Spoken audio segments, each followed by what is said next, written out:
সাধারণ মানুষের জীবনযাত্রাকে ব্যাধিত না করে উৎসব আনন্দ করা উচিত, কোনো আপত্তি নেই। আর সরকার সেটাই ব্যবস্থা করছে। আমি আগেই বলেছিলাম যে এটা সুযোগ এসছে বাড়িতে বসে কবিতা লেখার, সেই সময়টা কাজে লাগান, বসুন, তার প্রতিভাকে একটু শান দিন। তৃণমূলকে নেওয়া যাবে না, আপাতত ওটা হলেই আমার মনে হয় ভালো আছে। বহু জায়গায় তৃণমূলীরা মেজরিটি হয়ে গেছে। মা মেয়েকে যা দেখিয়ে সেখানে লক্ষ্মী ভাণ্ডার নিয়েছে, বাংলাদেশিরা অর্ধেক নিয়ে চলে গেল। এটা চলবে না, ভেরিফিকেশন চলছে।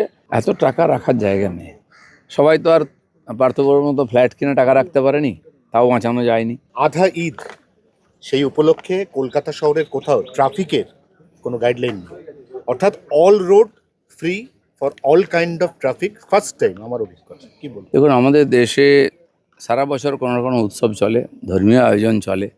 তাতে যদি রাস্তা আটকানো হয় বা সাধারণ মানুষের কষ্ট হয়, তাহলে জনজীবন তো আটকে যাবে, ডেভেলপমেন্টও আটকে যাবে।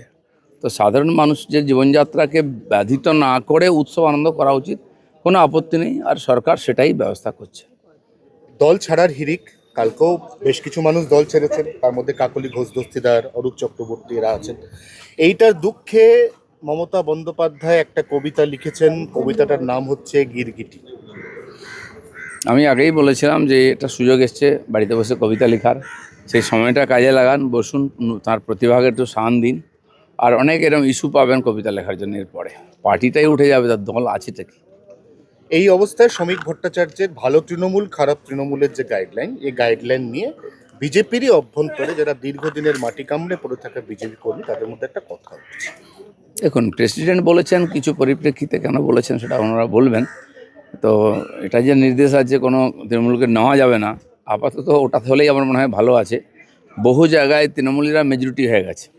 কারণ এমন জায়গা আছে আমরা জিতে গেছি বা জিতে না পারলেও, যেখানে আমাদের কর্মীরা বহু বছর কাজ করেছেন, সামনে আসেননি, ওপেনলি করেননি, তাকে বহু অত্যাচার সহ্য করতে হয়েছে। আর ফলে সেখানে আমাদের লোক দেখা যেত না। সেখানে টিএমসি থেকে আসা হারমাদদের দাপট বেশি, ওরাই দাপিয়ে বেড়াচ্ছে। তো নিতে থাকলে তো আবার সেই একই জিনিস, যেন ঘোলা জলটা একটু থিতিয়ে গেলে আমার মনে হয় ডিসিশন নিলে ভালো হয়।